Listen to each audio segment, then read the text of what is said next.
Hello, everyone. Welcome to the session. We're just going to wait a bit as people trickle in.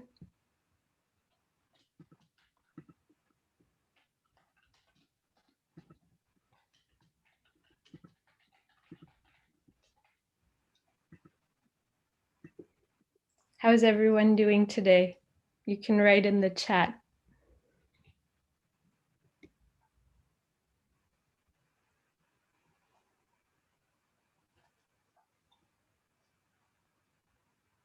Great.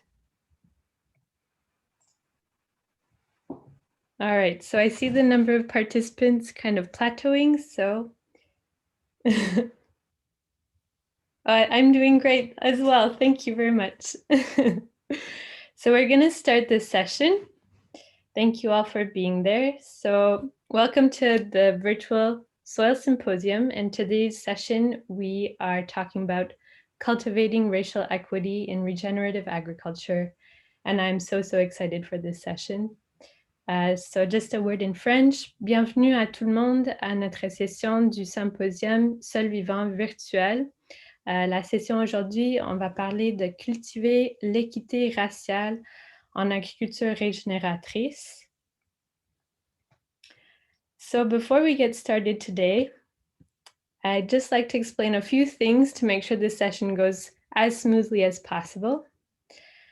Today's session will be in English, and we're very happy to offer simultaneous translation. So I'll just say a few words in French for the people who need to use a translation tool. Donc, bonjour tout le monde. Aujourd'hui, nous offrons la traduction simultanée pour la session d'aujourd'hui qui sera en anglais. Donc, pour écouter en français, vous pouvez sélectionner l'icône Interprétation en bas de votre écran et choisir la langue française. Et nos magnifiques traducteurs, Raymond et Peter, merci beaucoup, vous guideront en français à travers la session. Et si jamais vous avez besoin d'assistance, s'il vous plaît, nous écrire via le chat, qui est l'icône en bas aussi de votre écran, et nous vous répondrons rapidement. So back to English now. Everyone should be able to understand, and just to make sure the translation tool is working, can I get a show of hands if anyone is using the translation tool?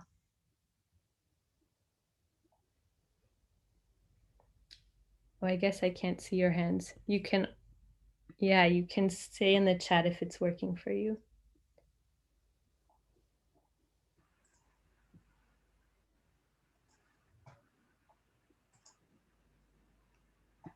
I think it's going well.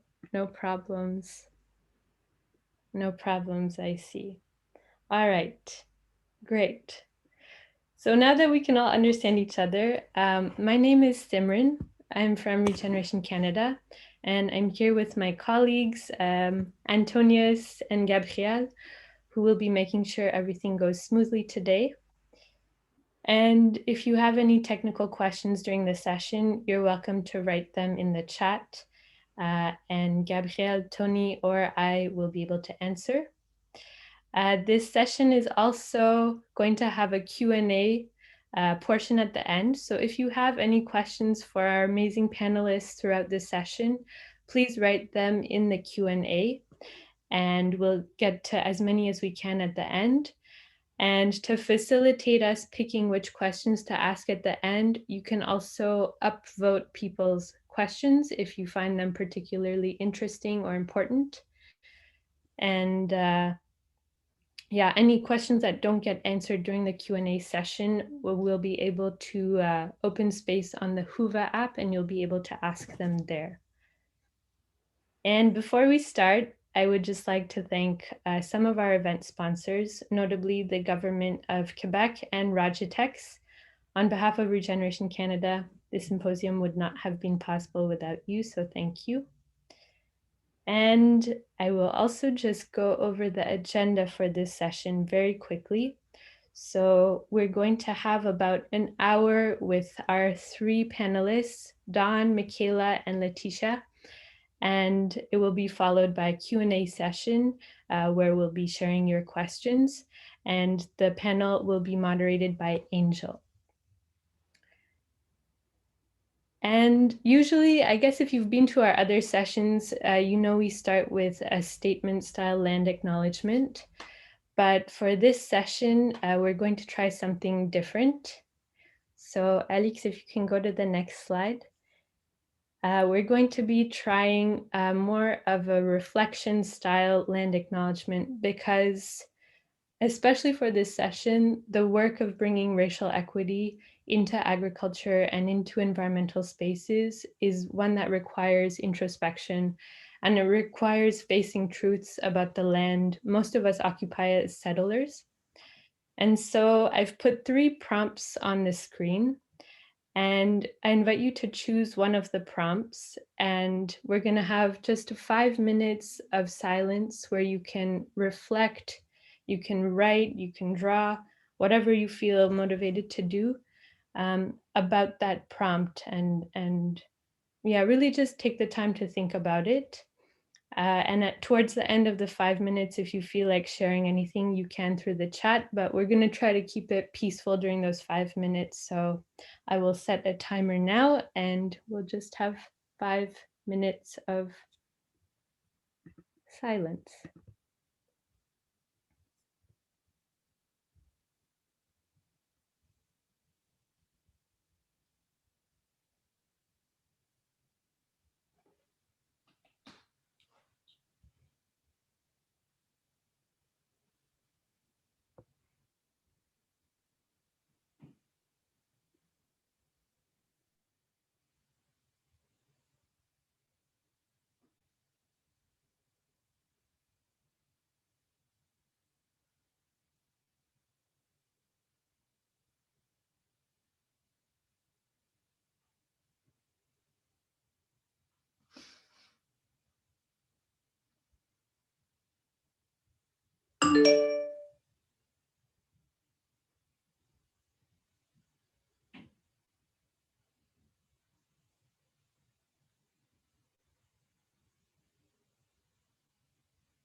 Okay.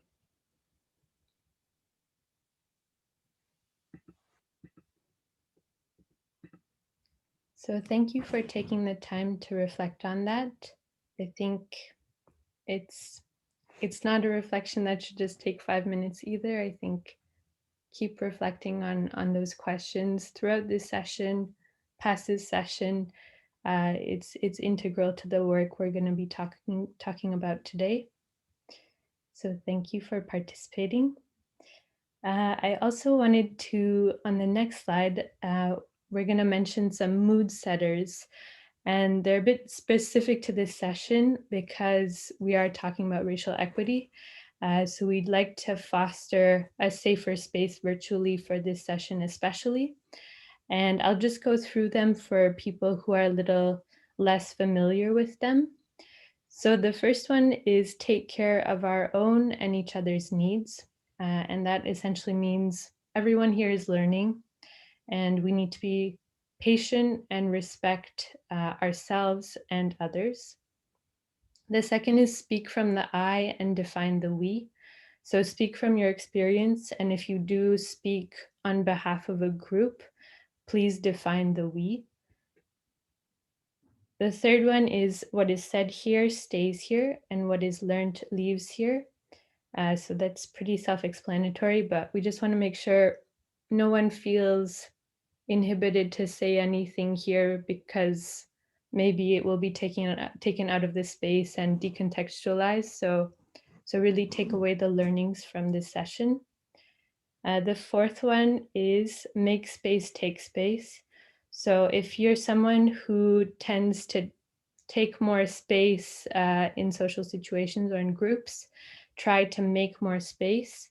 And if you're somebody who tends to not take up a lot of space, we welcome you to take up a little bit more space in this session. And the fifth one, foster an interruption-free zone. So just let people finish speaking and yeah, no interruptions, please. And the last one is yes and that's the philosophy of validating people's realities and experiences and adding to them instead of denying somebody's experience or denying somebody's reality. Because if we're all speaking from a place of experience, we know we are the experts on our own experiences. So we'd like to validate those experiences in others. And if you need any support during this session, we can be talking about some heavy topics. You're welcome to reach out to anyone from the Regeneration Canada team. So now I have the great honor of presenting our moderator for this session. Angel is an organic master gardener. She's an aspiring farmer, educator, and facilitator who has worked in urban agriculture, regenerative landscaping, and nonprofits for many years. And she's passionate about traditional Afro-Indigenous growing practices as key to food sovereignty and community abundance. She's currently working as an anti-racism and equity consultant to the Ecological Farmers Association of Ontario and is supporting them in increasing their understanding and taking action on anti-racism towards Black, Indigenous, and other peoples of color, and to better meet the needs of members and farmers who are currently underrepresented in the organization and the ecological farming movement at large, which is quite mirrored also in regenerative agriculture movement. So as a Black mixed race grower who believes agriculture must be part of the solution to climate change, Angel is a member of the advisory group supporting the equity team at Farmers for Climate Solutions and a national alliance of farmer organizations and supporters. And I just wanted to add that Angel and her husband, Raphael, are currently looking for rural farmland with a home in Northumberland County, Ontario, to start their very own organic microfarm. So over to you, Angel. Great. Thank you for the lovely introduction. Hi, friends, relations. It's really exciting and happy event to be here. I guess, first of all, I just really want to thank Regeneration Canada and the Living Soils Symposium team for hosting this conversation. It is long overdue for so many of us, and it's a grief. It's a lack in a lot of the conversations around ecological growing, around conservation, around soil health, is separating people from the land, whether literally or figuratively, in conversations that don't look at racial equity. Oftentimes, racial justice is really seen as a separate matter to soil health and to the living relationships between soil, water, and the communities who take care of them. but in fact, it's all completely interconnected. I think that so often when we talk about Mother Earth, and that's something that I feel very strongly about, when you speak of a mother, there are always children. And I feel that foregrounding that relationship-based approach to soil health and to ecological growing, hunting, gathering, foraging, land managers, really foregrounding that mother-child relationship, um, I think really brings us to that spirit that I think regenerative agriculture wishes to cultivate, which is rooted in Afro-Indigenous perspectives on how to feed ourselves and feed community and feed the earth in return. So the conversation today is very much the product of what has happened to us as a group, as a people over the past year, with COVID-19 continuing to impact us profoundly, with climate crisis increasing, and the Black Lives Matter movement, the Land Back movement. All of these are just strands of the same web, and they show that we can't do anything alone, and we can't try to fix any element of anything that's happening in isolation. So, there's been a lot of posters and mottos about we're all in this together. Um, Unequally so, but I feel that more conversations like this will start to redress that balance, to reconnect us, both as community members of people who care about living soil and about the earth and about feeding ourselves in a regenerative manner, but also as a community of people who might come from very disparate walks of life. Um, to know that we all care about this and foster a place of reconnection. So that's kind of the overview. I want to jump right into the conversation because it's pretty amazing what these three people are bringing to our table today. So thank you, Miigwech, merci, for the food you're about to give us for thought. So I thought I would start off just by giving everybody a little context, maybe with Leticia. If you could begin our conversation by talking a little bit about your work, where you're located, and how what you're doing addresses racial equity in agriculture or other food systems. No, thank you so much, Angel. And I want to start by saying that I am truly honored to be in this conversation with Michaela and Dawn, and of course yourself. I think it's definitely an honor. I am here also to learn. I think every panel or conversations is always opportunity to also learn from others, and as we all grow together and learn from this work in hopes of to not sound cheesy, to create a just food system for all. So a bit about my work. So I am currently on leave from the Black Creek Community Farm. The Black Creek Community Farm is an 8-acre farm located in the heart of the Jane and Finch community in Toronto, with a focus on really looking at food insecurity within the Jane and Finch community, and also providing outdoor environmental education for children and also adults as well. I'm also chair of Seed Change, formerly USC Canada. Seed Change do international development work in over 11 different countries with farmers, peasant farmers, of course, with a focus on women in farming as well, which, so all these sort of experiences and my work, oh, I forgot to mention, I'm also a founding member of Jane Finch Action Against Poverty. Our mission statement is pretty big. We want to eradicate poverty locally and also globally as well, and work with different groups to sort of do this work. And I think a part of my work maybe just comes down to sort of my master's project. So I'm currently at York University trying to finish my master's in environmental studies.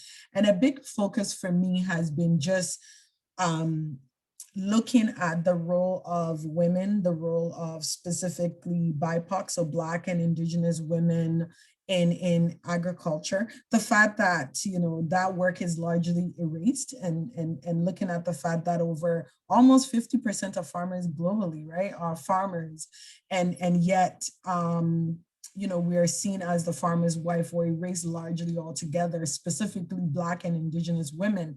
So for me, this project that I'm working on is really looking at telling the stories of our elders and how they use small-scale agriculture to support not just your families, but their community as a whole, and to be able to sort of do it through film, through some storytelling as well, which is a project I'm largely excited about. So I think overall, in any project that I'm involved in, always has that equity piece, and really looking at specifically Black, Indigenous, and people of color, whether it be Toronto or it be in my home in Ghana as well. So thank you. I'll leave it there. Awesome. Thank you so much, Leticia. Dawn, can you tell us a little bit?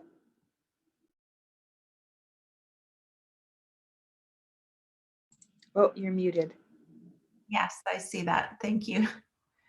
Thank you, Leticia and Angel and Michaela and everybody at Regeneration Canada for making this possible. And yeah, I appreciate learning more about all of your work. And yeah, as you mentioned, I'm Dawn Morrison. I am a member of the Secwepemc Nation in the Southern Interior Plateau of so-called BC. And I inherited my Secwepemc ancestry through my mother and my late grandmother and father from the Adams and Shuswap Lakes region of our territory. And I'm grateful to be zooming in today from the beautiful unceded lands and waters of the Humasquim, the Squamish, and the Tsleil-Waututh people in the Coast Salish territory. As an interior Salish woman, I know that we share common root words in our language with the Coast Salish people. The Salishan language group spans all the way from the Rocky Mountains to Vancouver Island. And there's it was once one of the largest known cooperatively governed political units prior to contact. And we have over 25 dialects in the Salish language group. It's hugely diverse. And so I share that in common with the Coast Salish people of where I'm living as a guest. And my work in many ways, you know, I appreciated the 3 prompting questions to help us reflect on the lands and territories and acknowledge where we are all situated. And my mind automatically went to, how does my being here benefit the Coast Salish people? And so I hope with all the work that we're doing, it will become evident over time. It's complex, obviously, and I don't want to get into all the details of that because it is, it would come out maybe more so in the entire conversation of this presentation. But I can say that our work as the founder and curator of the Working Group on Indigenous Food Sovereignty, that I've been consistently showing up to organize time and space for the last almost 16 years now. And a lot of that work has been done here in Coast Salish territory, as well as my home interior Salish nation, but also Indigenous peoples, all from all over so-called BC and Canada. We've done a lot of work since 2018 when we, myself and Paul Taylor from Toronto Food Share co-led a boycott of the final day of the Food Secure Canada Assembly. And it led to some work to really have that organization show up as better allies to look at their organization and the network, and how to dismantle some of that racial inequity is a kind of a funny term in my mind, but I'll use that term because that's what's been used for the title of this conversation as an entry point into the structural racism that we are calling out and calling in as to the best we can, with a limited capacity to navigate all of the complexity of that. But yeah, I guess the point is that we've been kind of focusing our work. We've known for a long time that basically food sovereignty is a framework we can use to address those underlying issues of social injustice. But I think we're focusing more specifically on that since that boycott in 2018.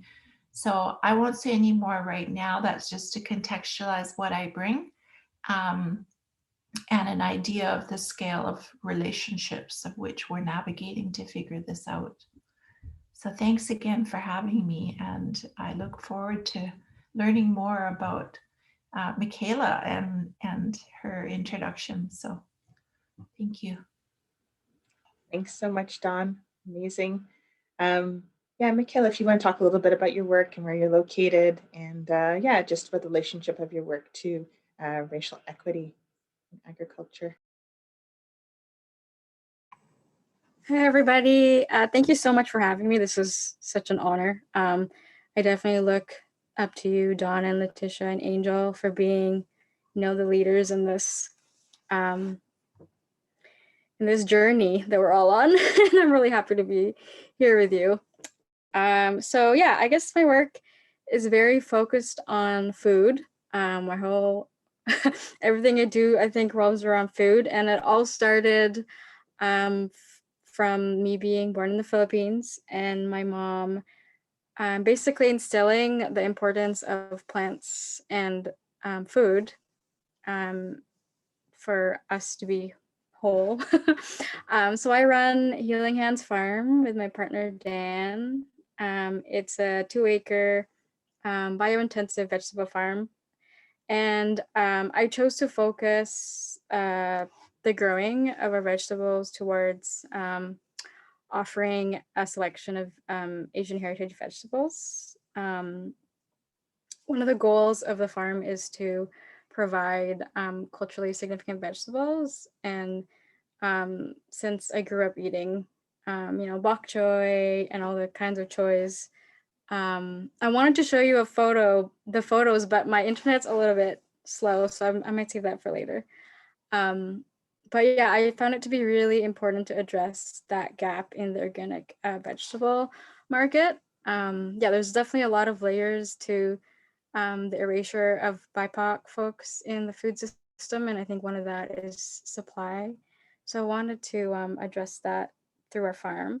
And I know it's like a pretty kind of small portion of it, but I think like I wasn't seeing representation of Asian folks in the farming scene. So I thought, that was one way I could really personally address that. Yeah, and I think what's neat about growing food that is personally connected to me and my childhood is like one way to humanize us. It's like recognizing that we have this culture that defines us and connects us to home, and especially being in the diaspora and being settlers, like we have to grapple with the fact that we're away from our ancestral home, but we also have this great privilege and responsibility being here in so-called Canada on stolen land. Yeah, so I think that's one small but tangible way, especially because, you grow the vegetables and you eat it. So it's going through your whole system. And like, there's also like a spiritual aspect to that, that I think can tie us no matter what culture you're from. And it's also a way of continuing my family's legacy. In the Philippines, my maternal side, they grew rice and grew pigs and chickens. And I do feel pretty disconnected to that part of my culture because, I haven't been back to the Philippines in a really long time. But it allows me to ask questions to my mom and my uncles, and it also brings them back to that connection. Yeah. Awesome. Thank you so much, Michaela. That's amazing. So yeah, your comment about disconnection and connection and relationship between diaspora and settlers, like, yeah, and it just really flows into our next question, which is that land access or land exclusion or land disconnection is one of the biggest barriers for new and aspiring farmers, and also for Indigenous land stewards, land managers. That exclusion from the land is a huge obstacle. Flooding and drought due to the climate crisis are also immense challenges for those who grow, hunt, forage, or manage land. Can you speak to your land journey or your work's relationship to land and water? And I was wondering if Dawn, you could start.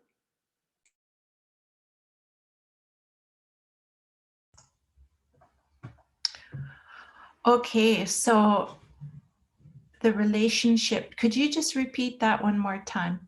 Yeah, absolutely. Sorry, it was a bit of a longer question, but the essence of it is the relationship of your work to land and water, kind of in the context of peoples who are trying to reconnect to the soil, for sustenance and for community. And very much the relationship between soil and water is very much on our big screen these days because of the climate crisis. Yes. So yeah. Oh, okay. Yeah, well, that is a big question, and it's really, for an Indigenous person, I think probably close to impossible to answer that, to focus just on land and water or soil and water, because it's underlying that is like what you say around access to land and water, and how this system favors a narrative, how it favors the people that have capacity in the capitalist economy to be able to access land and water.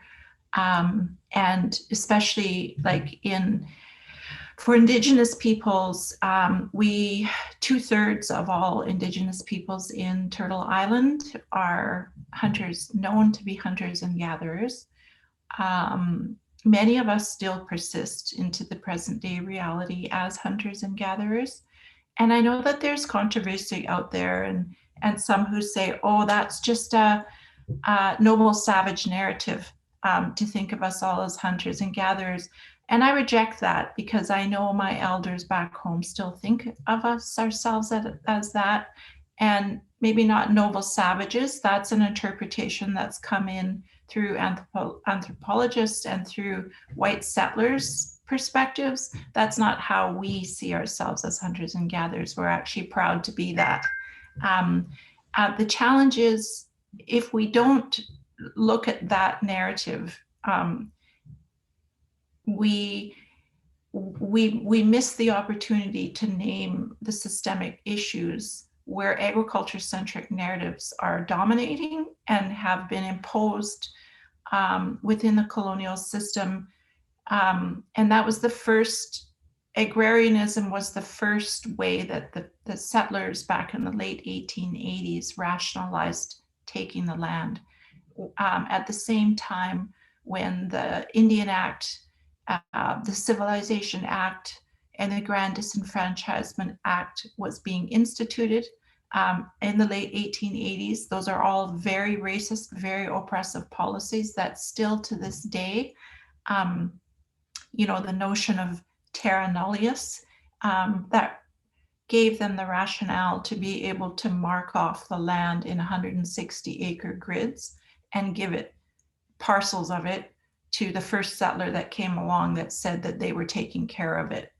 And where they didn't acknowledge that we use that land for hunting and fishing and gathering And so, you know, our relationship to the land is on a much broader ecological, cultural, and temporal scope and scale that goes beyond the agriculture-centric narrative.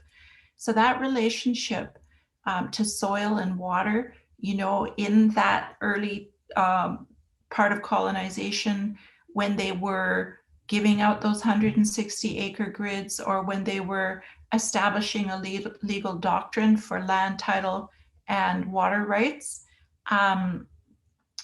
they would consider a settler being taking care of the land simply just by watering it. And so that has everything to do with soil and water. And I think it's really important. I appreciated what Michaela said about, I guess the way I think of it is the karma of the food we eat. If we're eating food from stolen land, what does that really transform to in our bodies? Because we know that when we eat food, it becomes us. It's the most transformative thing we do every day. So what does that mean when we eat that food from stolen land? What does kind of energy is transferred through us through that? I think it's important to truth that and to think about the relationship and how it's been severed for Indigenous peoples, because while I appreciate regenerative agriculture and the movement towards that direction, because I think it's important that the agriculture sector minimizes its ecological damage that it's doing to Indigenous land and title that's underlies the whole system. It's still in many ways a different relationship, because it's still working within kind of the production oriented kind of legal or Western scientific techno-bureaucratic framework that was established, which has dispossessed the hunting and the gathering. It's a framework that we cannot reconcile with because it was designed to dispossess us. And it's led to the building of a huge corporate empire that is now threatening the existence of us all. So I think I'll stop at that for now, but I hope that gives an idea of kind of the relationship to land and water and what that really means to us for Indigenous peoples within this context. That was amazing, Dawn. That was exactly what I was hoping would come out of that prompt, because yeah, it's a much bigger thing, and that's so beautifully nuanced and layered, and very inspiring, especially the karma of the food we eat, and picking up what Michaela had said. It's awesome. Thank you. So yeah, next I wonder, Michaela, if you would talk a little bit about your land journey and your work's relationship to land and water. I don't know, maybe Michaela's connection dropped. I'm not sure. Yeah, I think her connection dropped. We're working on getting her back. Okay. So Okay. Letitia Awesome. can. Yeah. So Letitia, if you could talk a little bit about, because land access, land disconnection, it's very much related to your work. And I wonder if you could just speak a little bit about that relationship with land and water. Yeah, no, thank you. I think to start in Jane and Finch, the Black Creek Community Farm is actually on Toronto. It's managed under the Toronto and Region Conservation Authority. And I think it came under the authority after Hurricane Hazel. And it's part of the watershed along the Black Creek of the city. And as someone who have lived in Jane and Finch pretty much most of my life, I didn't even know this land existed within our community. And just a little background about the Black Creek Community Farm. It was actually a white organization that used to operate the farm back then at the beginning of the project, when the project started. And for a lot of predominantly Black folks who got access, who were working on the land at the time, a lot of the conversations, of course, that came up, of course, was around anti-Black racism, but also it was around you know, working with folks within our community. So for instance, we wanted to start a program for youth and to bring young Black folks to the farm to be able to learn about farming and agriculture and just food business altogether. And I remember, and I was very new to this type of work. For instance, I didn't even understand what food justice meant or food sovereignty meant when I started sort of doing the work at the farm. And I remember very clearly when this gentleman came on site and you know, was pretty much in my face about, you guys must be crazy. Our ancestors did not go through slavery to work on the plantations to go back to that, right? And I remember just being taken really back by that as like, yeah, I understand all of that happened, but our healing has to be also going back to the land, you know, and our healing is very much attached to that. And it also to do this work, of course, has to be, because I believe for us to heal Black and Indigenous people, our healing are very much sort of intertwined together on this particular land and with people who has been exploited, of course, continuously exploited to toil the soil on this land and to sort of, to be used in slavery to sort of do that work. And I remember even me myself sort of doing that learning and unlearning as well around assumptions that I had about farming, assumptions that I had about what it means to be a Black person going back to the land. You know, I remember having conversations with family and getting into farming, and they're looking at you like, you must have lost your mind. Like, why don't you get an office job and carry a suitcase and do that, then sort of go back to the land? So for me, the immense knowledge working alongside other Black farmers on the land and understanding that for us to heal is very much tied to that, I think is a really, really powerful thing. But also like me also making the connections back home. So for an instance, the small town that I'm from, used to be a village back then, is dealing with drought right now. I was talking to my grandmother just the other day, and she was telling me that they had to go and buy water, right, because of huge drought, and how that's all tied to climate change and tied to the West and the atrocities, right, that we're doing, and how that's having huge implications on people in the global South. Dominantly. So usually when we hear about flooding or we hear about landslides and things like that, of course, the news media doesn't give us the full picture to be able to understand what the actions of corporations here, right? And white supremacy and capitalism and how all of that is playing a key role in terms of landslides, flooding, heat waves, whatever it may be within the global South, and how that is also tied very much directly, of course, to our subsistence, to the food we eat, to fishing, and to all of that. And to even learn that a place that I used to walk with my grandmother to get fish, like another village, we used to go to the coastal near the lake. We will walk for like, I don't know, 10 hours or so to get there. And I remember as a child with my grandmother to get fish, there isn't enough fish. There isn't fish in the waters anymore for people to be able to fish.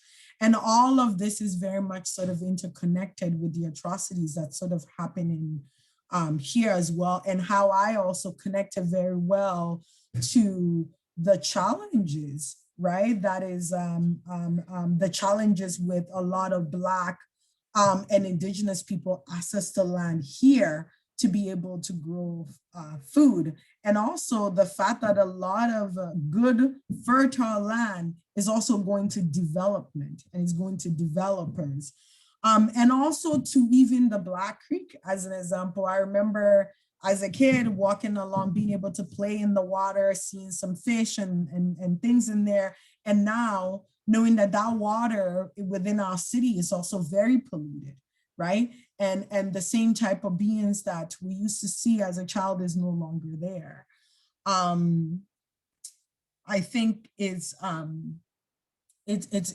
really, really important. And I think for me, as I do this work and I sort of think through, is also trying to think about how can our work connect very well with other folks globally, so that the work that I'm doing in Jane and Finch is not just a fight for land or a fight against climate change or a fight for food sovereignty just in Jane and Finch, but how can that be very well connected to other folks who are also leading fights in other parts of the world, so that we can create a movement, and so that for us to understand that it's corporations here that are going there and causing, like, all the mining, the illegal mining that is happening, that is destroying lakes, that is destroying land, that is destroying people's food systems.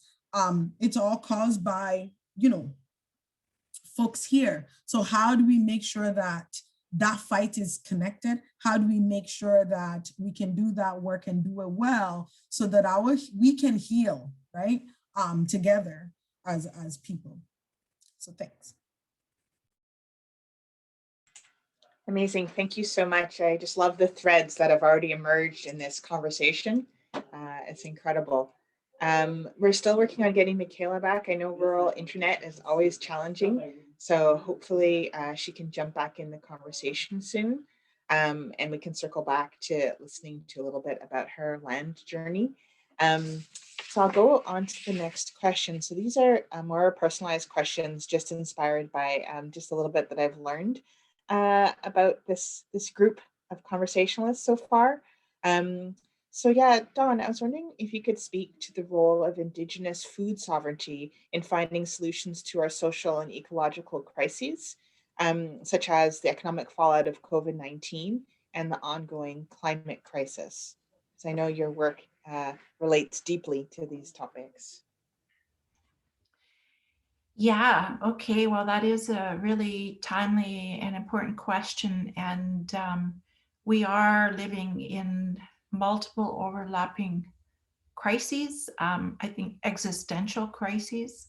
You know, where food sovereignty provides a framework for working in complexity to address some of the biggest systemic challenges of the 21st century, of our time.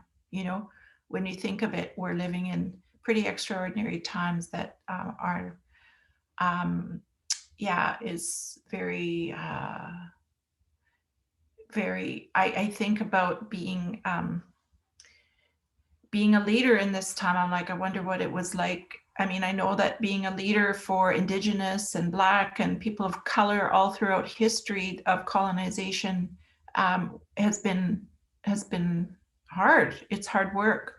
But now with the climate crisis looming, the COVID-19, public health, capitalism, and coloniality, I think we need to see each one of those as crises. I think it's related to coloniality and capitalism. I think it's those structures and those processes that created this system. And I think Indigenous food sovereignty, you know, we know Indigenous peoples play a significant role in finding solution to these crises.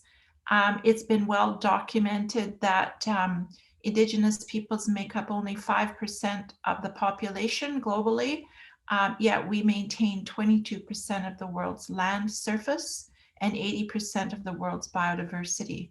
You can say that the biodiversity and cultural heritage of humanity, Indigenous peoples are maintaining that and persisting in a lot of those strategies and techniques, which, you know, if we center food in that, it provides a very powerful framework, because food, as I mentioned before, we eat it, it becomes us, it comes from the land, therefore we are the land. And that is what it means to be Indigenous. It's just that, you know, for us, we're striving to maintain that, the rich knowledge that comes with that, But even that's being commodified, even that's being very much extracted in the global kind of Western science-based resource management system that is, like Letitia says, favoring mining companies in Canada, 10 mining companies all over the world going in as kind of imposing this Western science-based resource management resource extraction system. It is that system that needs to change, and it is a global effort that's needed. So thank you for noting that, Letitia. I think food sovereignty, which in the way I've come to understand it over the last couple of decades, is that when we look at food sovereignty and the way it's defined within the World Food Summit and even the global La Via Campesina global food sovereignty movement, along with other organizations, the International Planning Committee for Food Sovereignty and NIALENI, that, you know, again, it's still in many ways, of course, it's powerful and important to be resisting the corporate control of the food system, which requires a response to the WTO in a lot of ways, and a need to focus the analysis on that. However, for Indigenous peoples, it's still working within the same kind of agriculture-centric narrative that was designed to dispossess and provide another narrative, to provide a narrative to reconceptualize frameworks for what the food system could look like in a regenerative way. I think regeneration is an Indigenous concept. That's what distinguishes us from a production-oriented system.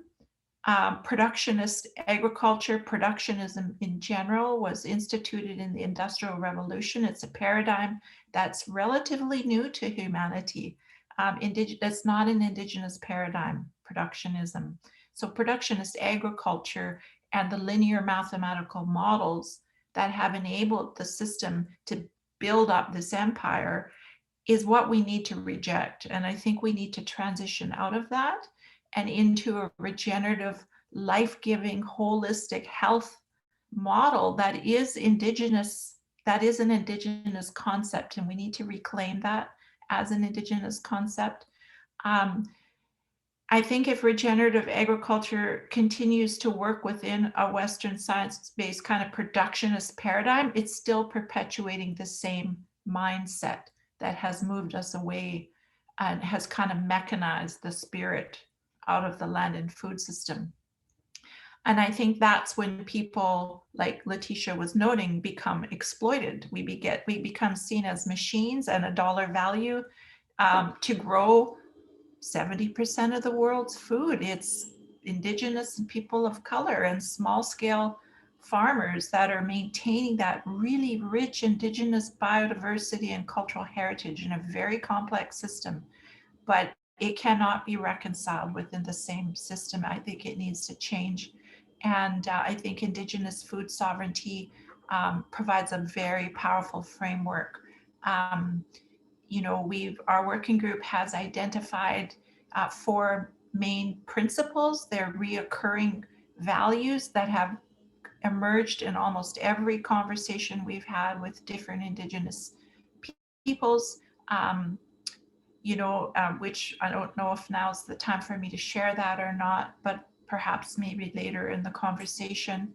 I don't want to dominate the whole time, and I really want to hear what Michaela has to say as well. I see she joined back in, but yeah, I think just really looking at some of the studies that have been done. Victor Toledo out of the University of New Mexico, a study called Indigenous Peoples and Biodiversity. It mapped out all of the areas around the world with the highest biodiversity that's been remaining. And it shows that it overlaps with the places where Indigenous peoples are still hunting, fishing, gathering, and farming, and applying our biocultural heritage, the strategies and techniques.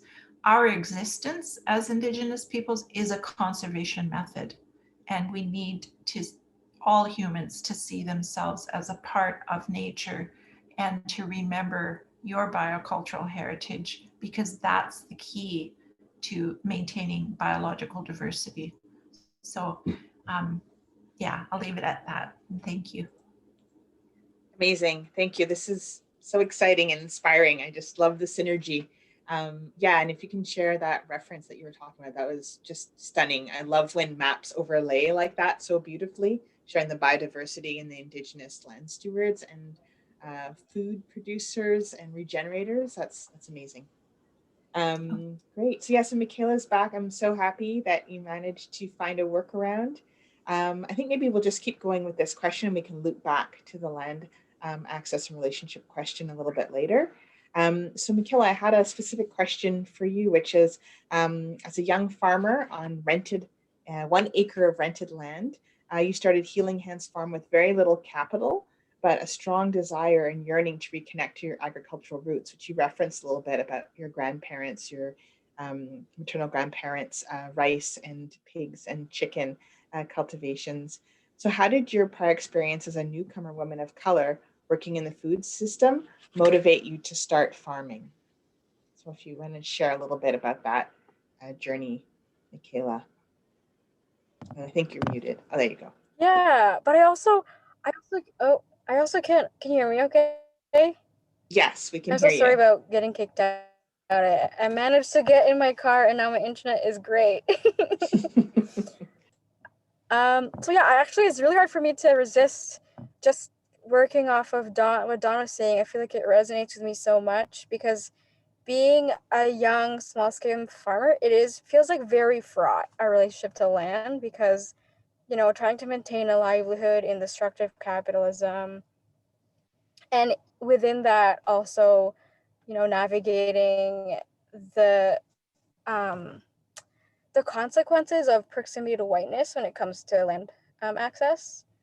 I feel like for us it's definitely that privilege of being that proximity to whiteness that's allowed us to find land to rent, which in itself is also pretty unstable for BIPOC folks. So that makes me just hope that these kinds of conversations result in more BIPOC folks owning land and like cooperatively, because I definitely see BIPOC folks on land equal to healing. But of course, there's so many things around that is also needs to be unpacked. But that's just some of my thoughts. And I think that leaves me with a desire to have a relationship with the Indigenous folks that have stewarded the land that we work or wherever we are, really, and what sort of protocols surround planting and harvesting, and what that could mean as far as having a richer relationship to the people and the land. Okay, I really just had to get that out. That's awesome. As far as my journey as a woman of color in farming, I think one of the main motivations was not seeing that representation in agriculture or just in food production or food food care. Being also wanting to be seen more than just like a brown body in the field, like toiling and laboring, but having that autonomy, which I also see as a pretty large responsibility. I think it all just kind of, growing food became an all-encompassing, I guess, vocation to, continue my family's legacy, but also provide something to people, give care, and just being able to bring people vegetables every week is so life affirming. I think those are the main motivations. Amazing. So maybe I'll just loop in just a little bit from the previous question when your technology kicked you off. Land access and land disconnection, reconnection is one of the biggest barriers, especially for like young BIPOC farmers like yourself. So you're on rented land. Can you speak a little bit about your relationship to land and water and accessing space for your farm? Yeah, yeah, as I mentioned earlier, I think I see like land work and growing food it to be like um, a long-term type of work. So it is for young farmers, especially BIPOC farmers. I think it's hard that rental land or land rental structure is quite unstable. So I do find myself thinking about that a lot because we're on rented land and we don't really have like a long-term lease that that keeps us here. Like we basically can just be told to leave whenever.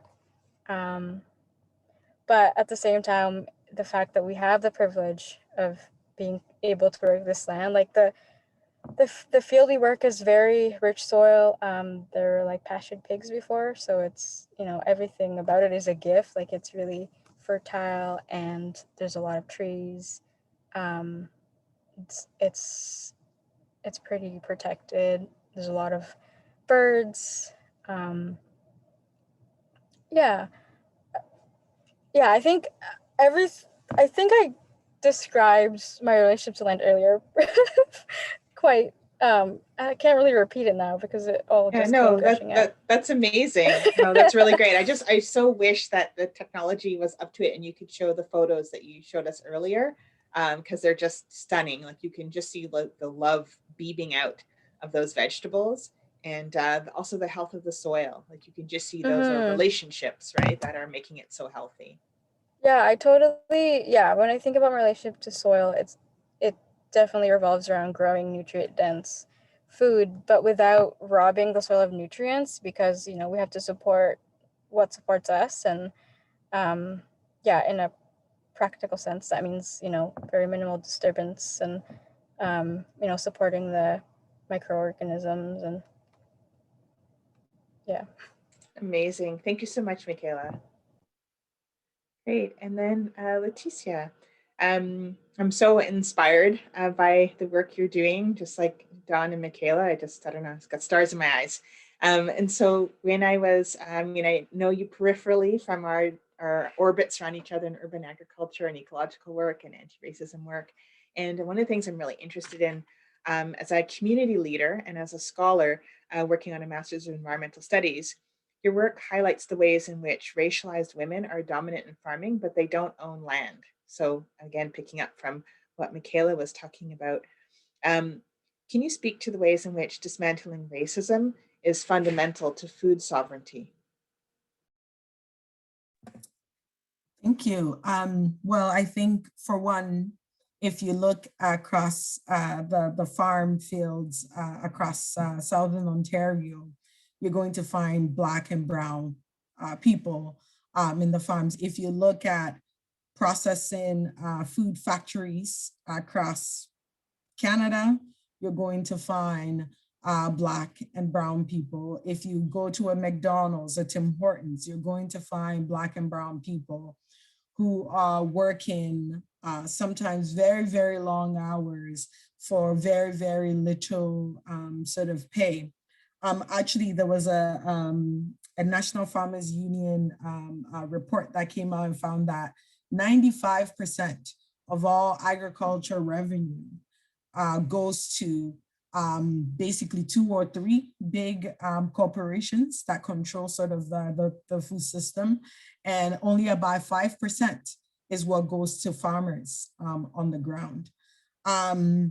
If you think historically, right, back to slavery, and the plantations, so slavery that happened here on Turtle Island, and slavery that also happened on the continent, because I think sometimes we forget that there were plantations also on the African continent as well, and people being used, exploited and tortured and murdered to grow food. So I think the whole sort of food system, right, is literally on the backs of BIPOC people globally.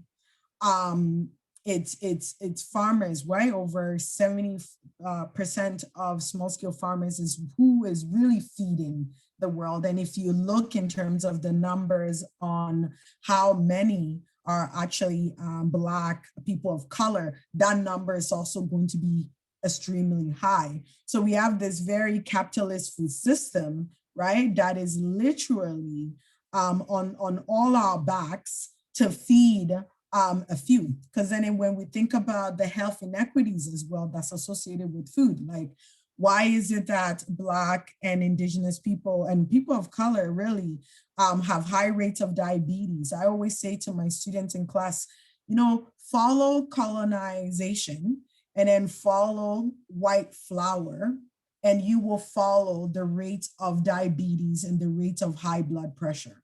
It's literally, it goes hand in hand. And if we look at the 5 white gifts as well. So we have a very sick system, and a system that is working perfectly for those that set it up, that wanted it to work specifically that way. Most people say, oh, the system is broken. We know that the system is not broken. It's working the way it was meant to be, and literally on the backs of many, so that a few people can live whatever life that they want and they need.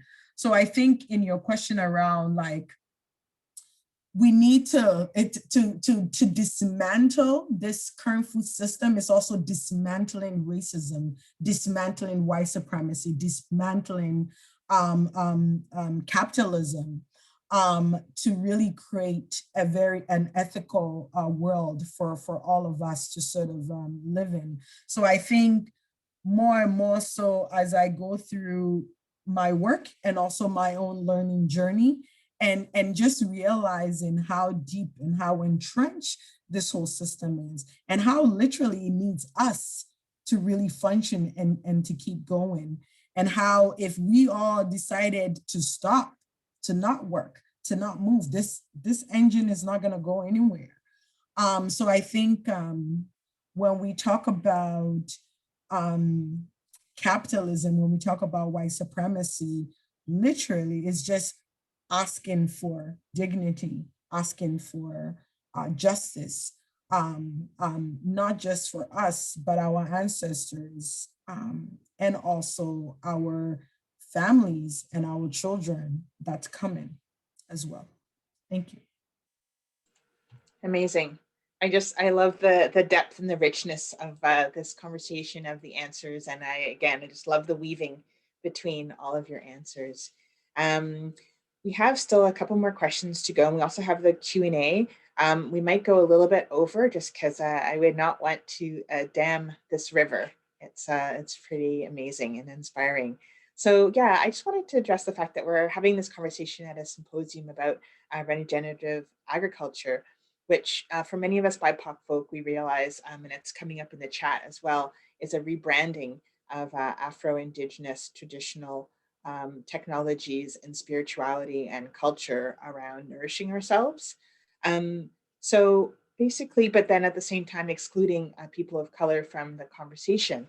And that's now changing, like our incredible conversation today. So I'm wondering if you can speak to your own cultural relationship or community history with practices that, you know, Dawn, you talked a little bit about this as well, that could be described as regenerative agriculture, but just for some of the people or folks attending today who don't realize the roots of this movement, which has a very strong branding, which can be mobilized for good. But I feel that perhaps it would be really interesting to hear firsthand from some of the folks who originated these practices in their own culture. Did you want me to? Yes, please, Sarah. I muted myself too quickly. Yeah, please, okay. If Dawn, you could. Okay, thank you. Yeah, so as I mentioned, the concept of regenerative, there's a well-known Indigenous scholar from the Blackfoot tribe. His name is Leroy Little Bear. He is an amazing Indigenous mind, and I'm so grateful to have been taught and to been entrusted with a lot of knowledge from many Indigenous elders And Indigenous, or Leroy Little Bear, is one from a distance. I've followed his work as a scholar.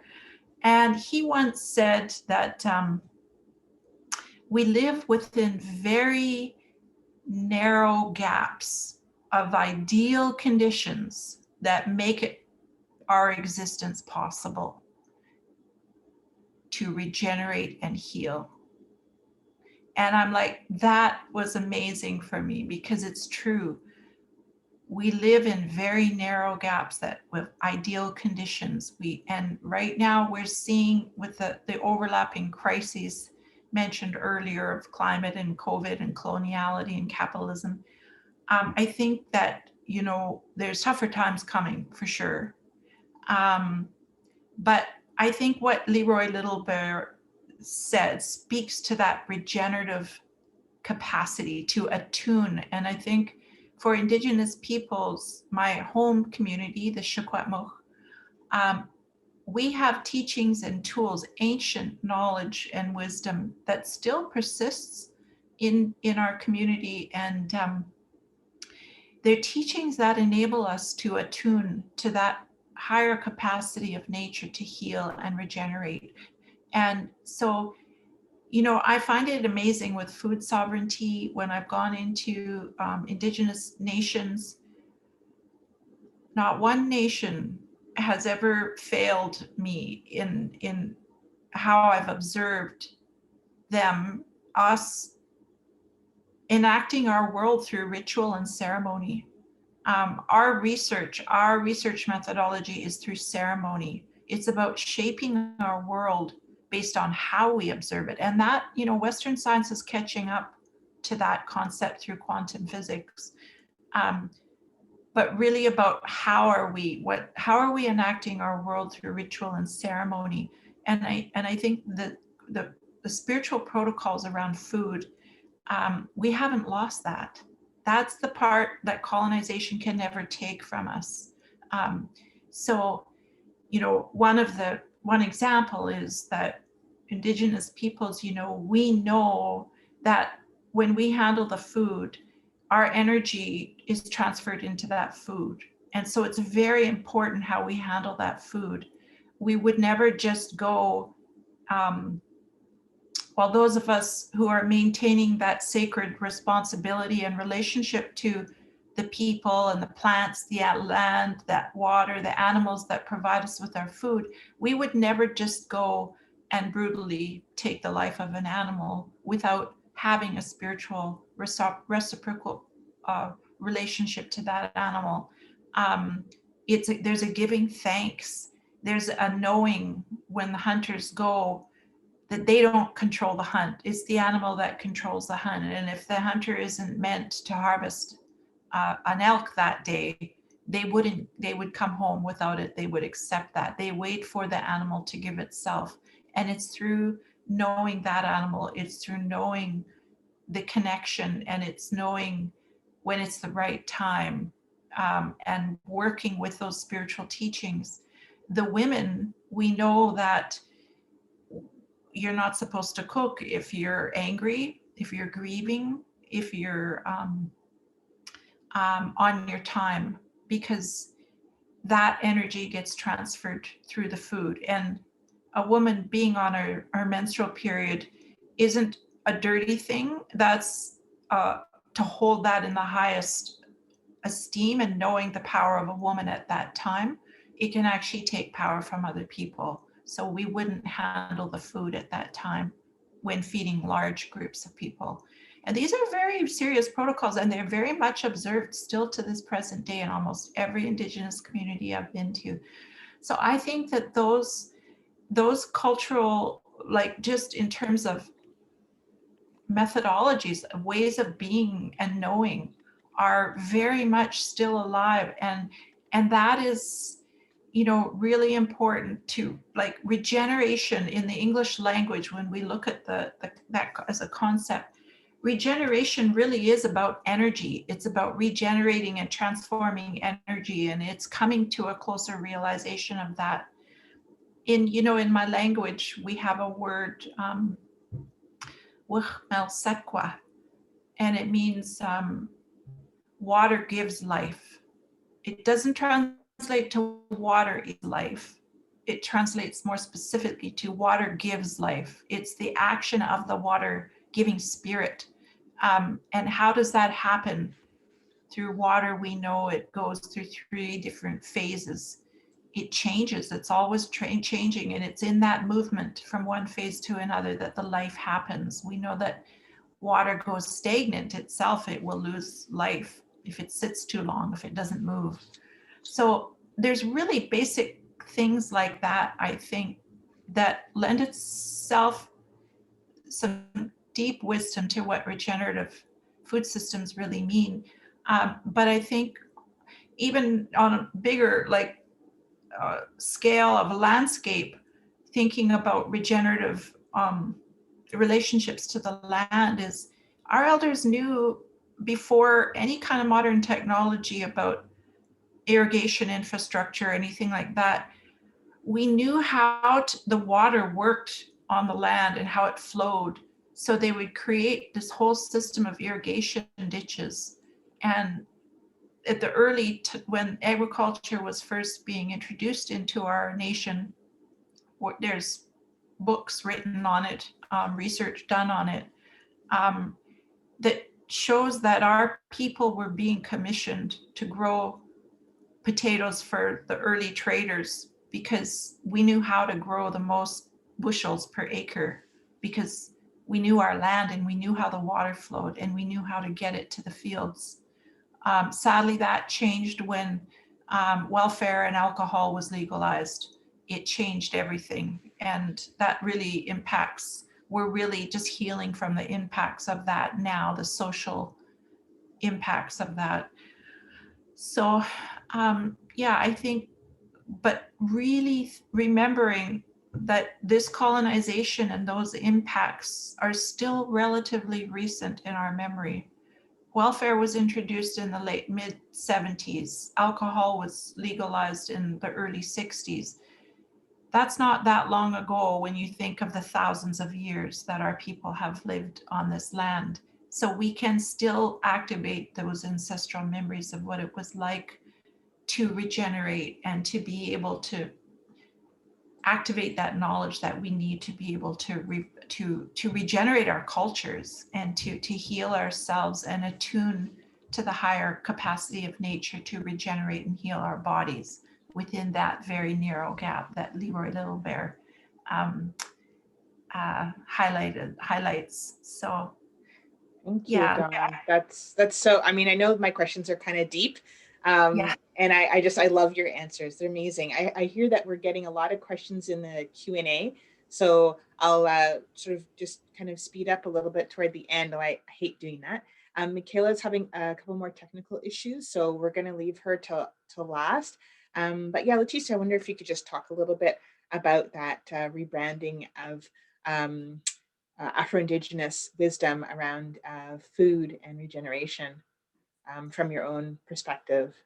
Yeah, the co-option that happens with corporations, and you see that happening across the board, right? Like now the hashtag Black Lives Matter for me anyway, it's just like it's gone, especially when Nike and some of these big corporations are using it now. Everything is being rebranded in such a way, and it's the same way with a lot of people sort of now more interested in sort of the local food movement, right?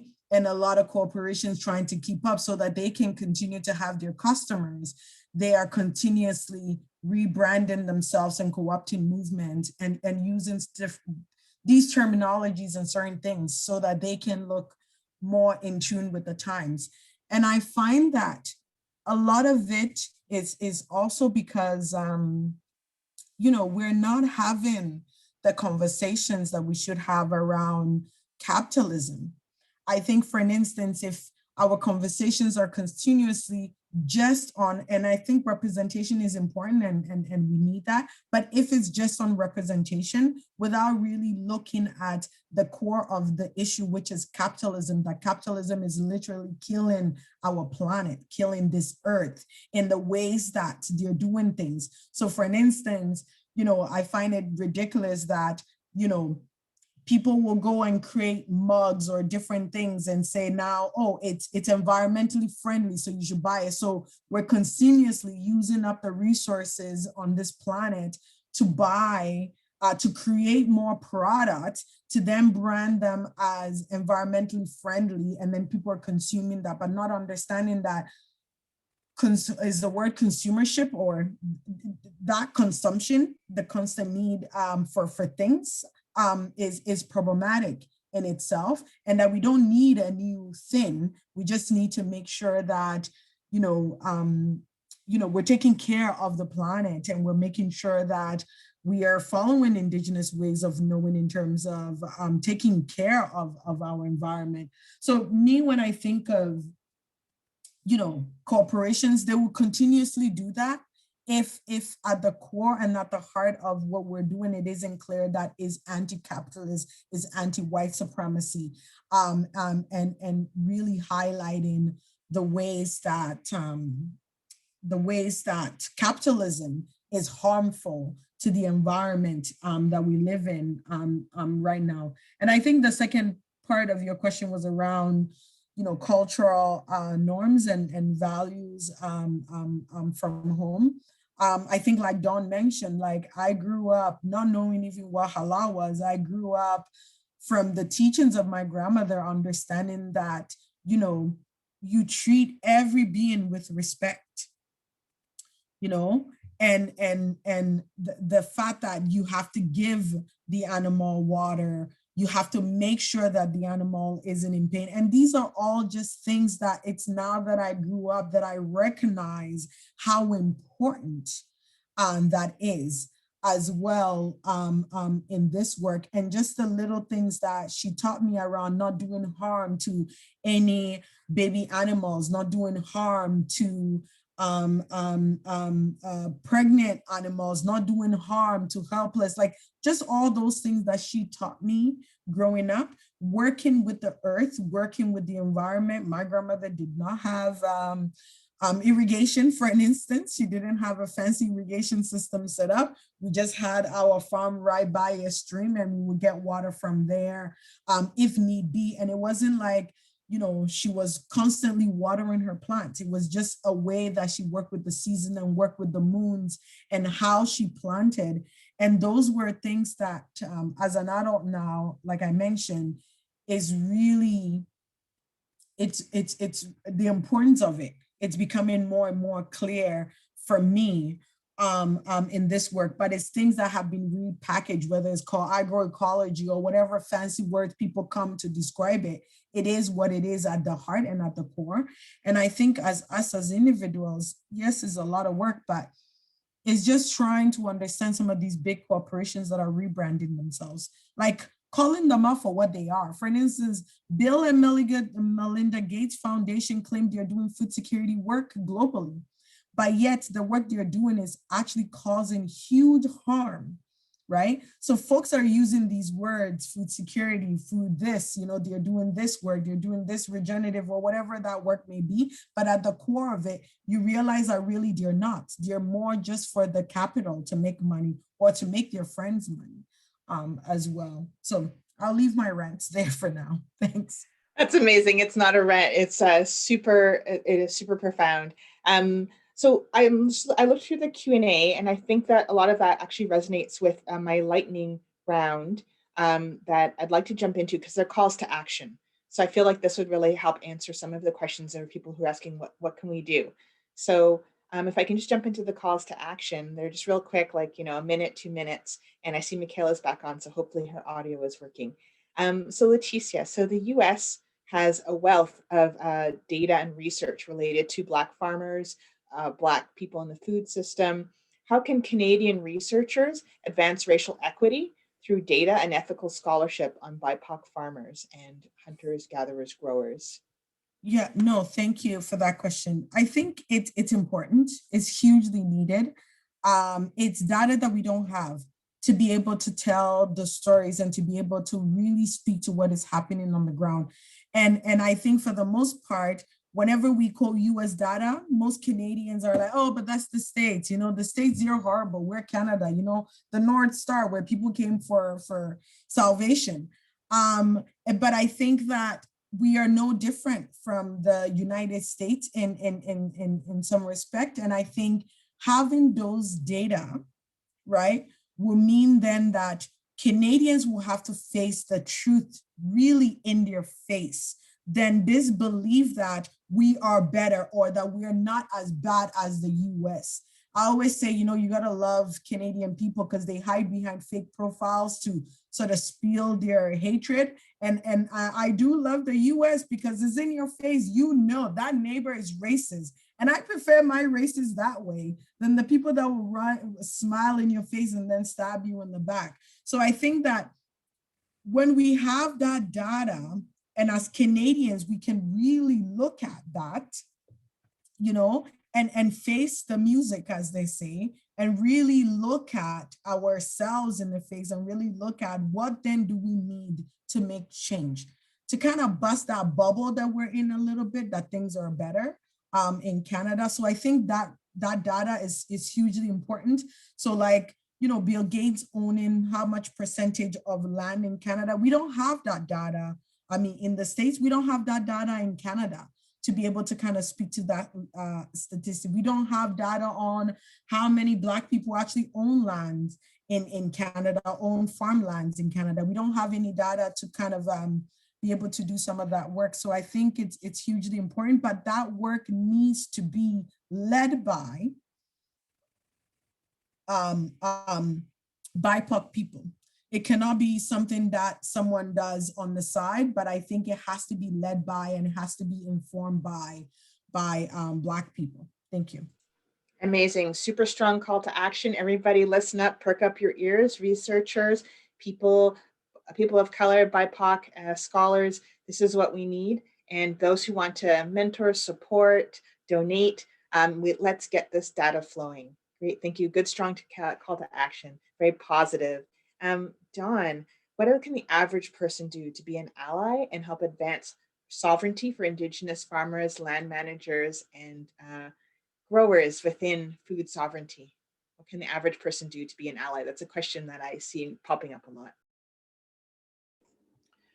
Well, I'll speak to that, but before I do, I just want to first comment on what Letitia was saying, that yes, of course, for researchers to be collecting data with regard that would show the disparity that exists in terms of owning land, but I'm also really cautious about giving the Western science-based kind of statistics-oriented approach too much power in terms of the only way. There's a term called cognitive imperialism. That was a term coined by an Indigenous scholar, Marie Baptiste, a Mi'kmaq woman, who coined that term. And she talks about how Western science is really part of an artificial law and a controlled experiment. It's based on controlled experiment, and it often leads to statistics-oriented solutions that, you know, the problem with statistics is it can be contextualized within so many different ways and tell different stories. I think we just need to trust that the system of white supremacy is racist, and we can't wait until we gather all the data for it.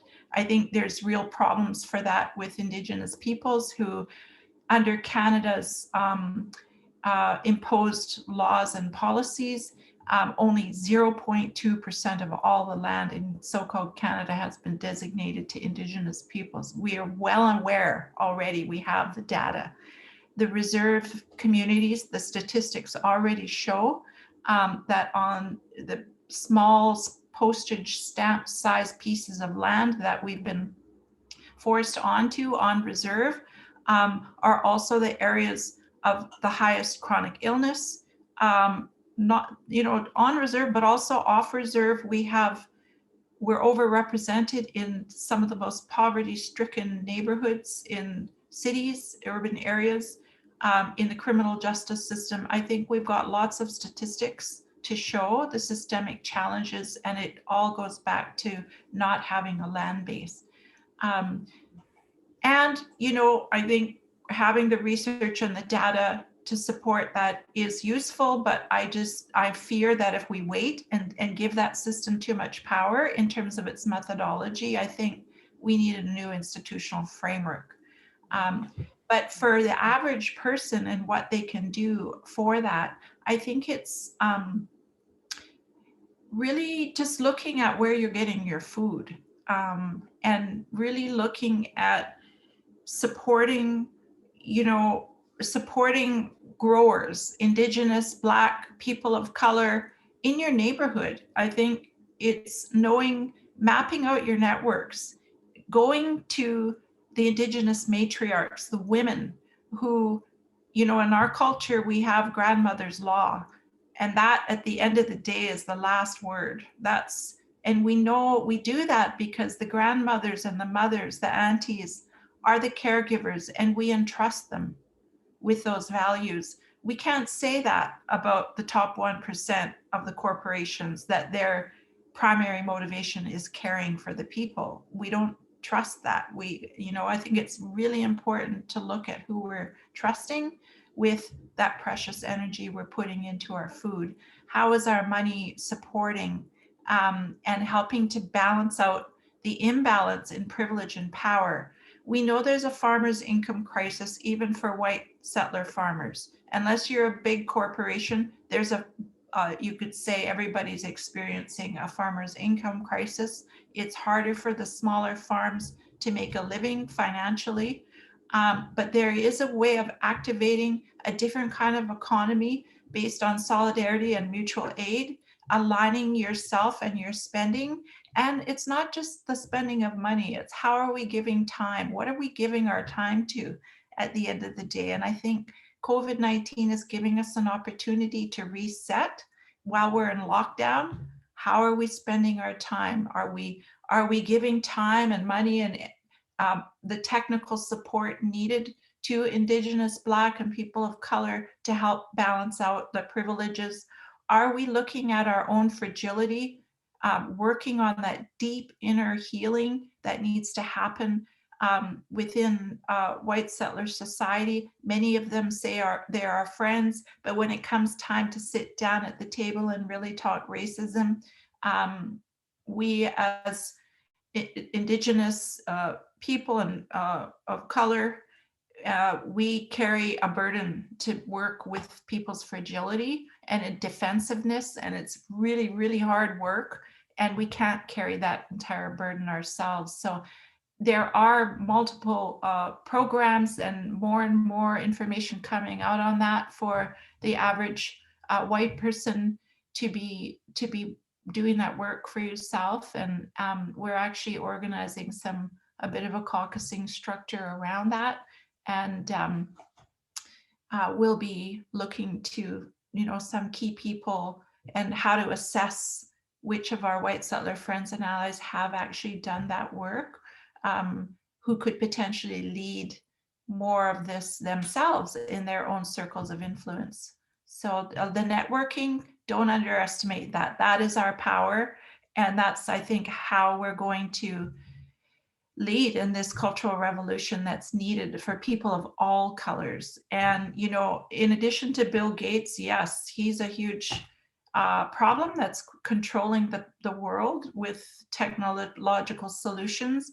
But I also want to say Elon Musk, people like that have convinced us that we need a technological solution for everything. And I actually think it's the opposite. I think we need to go back and look at how did our ancestors survive for irrigation? How did they do that with very little technology? And what was technology was appropriate technology. So I'll stop there, but. On fire, on fire. Thank you for speaking the truth.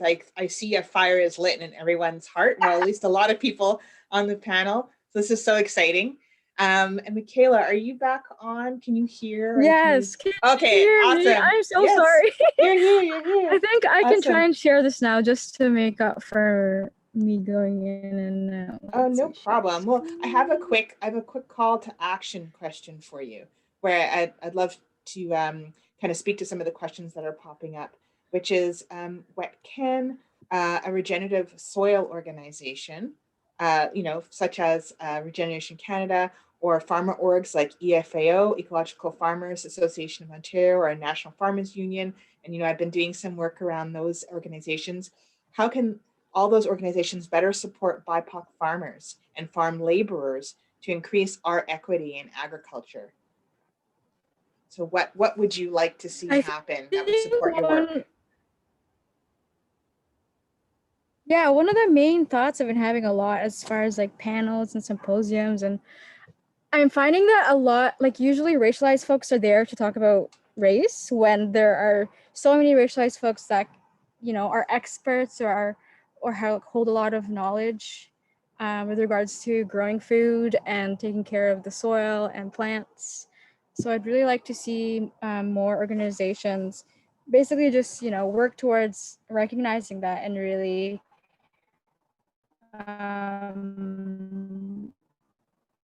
resources and leveraging that towards having more recognition of BIPOC in food growing. Just like a lot of the conversations we were having today about going back to our ancestors and reconnecting and learning, because like for me personally, I feel very disconnected to ancestral ways of growing and tending land and food. But yeah, I think having more conversations like this, but also just recognizing the contribution of BIPOC folks, especially Black and Indigenous people in the food system, would be one way that organizations can move towards equity in regenerative agriculture. Amazing. Thank you so much, Michaela. And thanks for showing your gorgeous vegetables. They're just stunning. It's again, for me, it's just like love beaming out of those photos. So now the Living Soils team is going to help to moderate some questions from the Q&A. Simran or Alix, do you want to take some? I can take over. Thanks so much, Angel. My pleasure. I'll start my video. That was incredibly powerful. Oh my gosh. I think it's tough to take it all in while we're in the Zoom call, but there's so much content there. And thank you, Michaela and Dawn and Letitia for all your knowledge and wealth of knowledge. We don't have much time left, so I was thinking just doing one question from the panel, and Angel's already gotten to some of the questions from the Q&A. But one that's come up and that a lot of people seem to want an answer to is one from Zephyr. And they ask, to all the panelists, thank you so very much. Grateful for your work and all your wisdom shared here today. My question, what is your big visions for the future for your local communities and the world at large?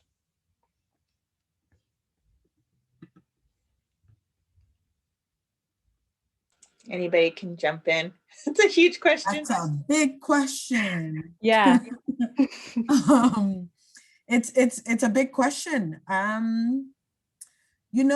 think if you had asked me this question like maybe 5 years ago or so, I'll be like, I would love to see more young BIPOC people getting into the work around getting into food and farming work.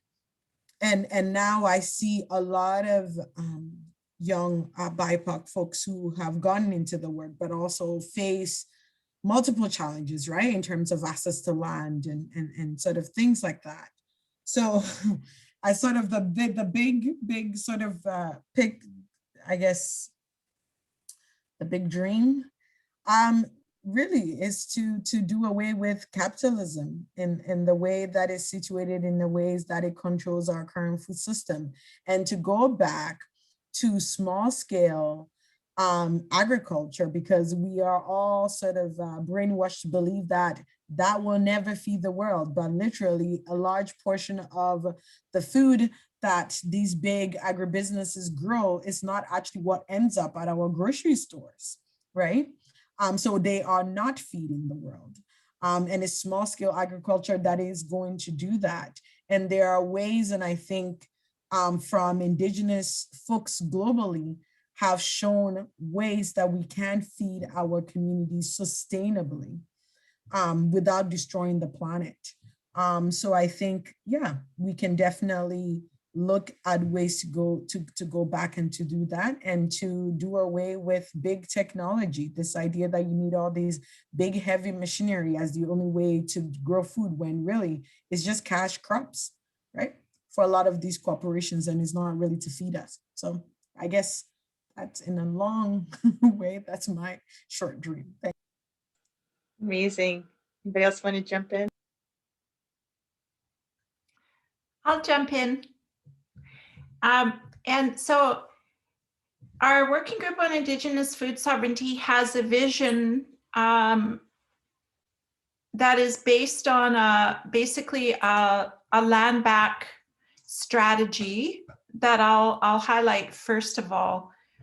So the vision, we know that Indigenous food economies are all based on the land. The whole economy is based on the land. Everything, the land gives us everything we need to live.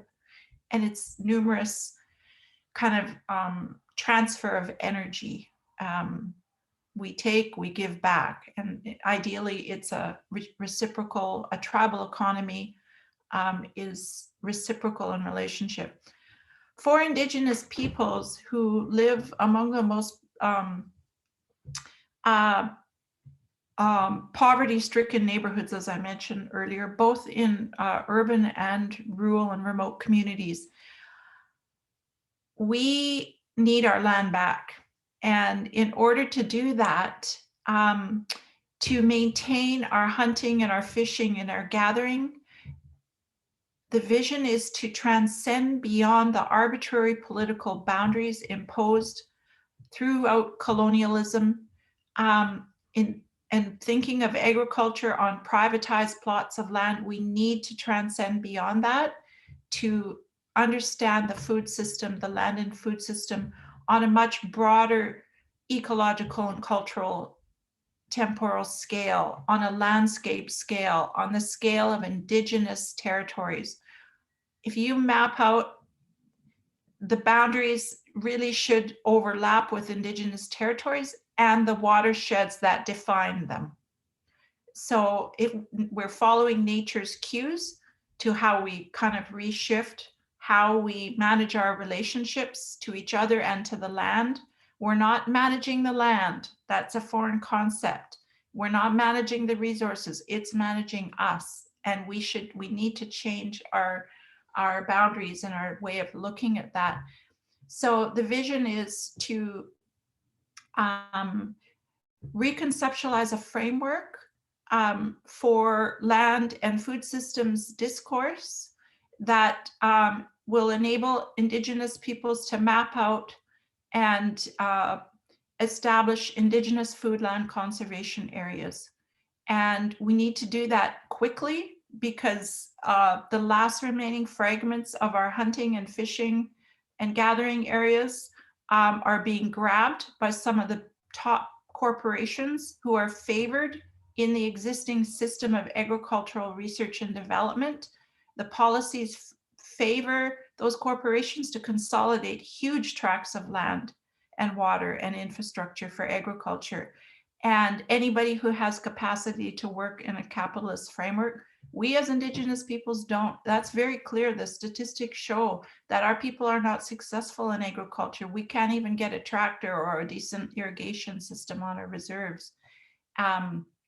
And so we need, if we can't change that reality and show a really good model of land back, then we're not able to realize our vision that we've outlined for the working group, which is a just transition to a regenerative tribal economy informed by Indigenous food sovereignty paradigms, principles, and protocols.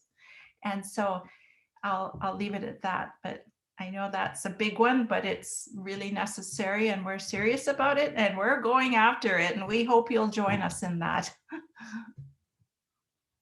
Amazing. Michaela, do you want to just jump in with your vision?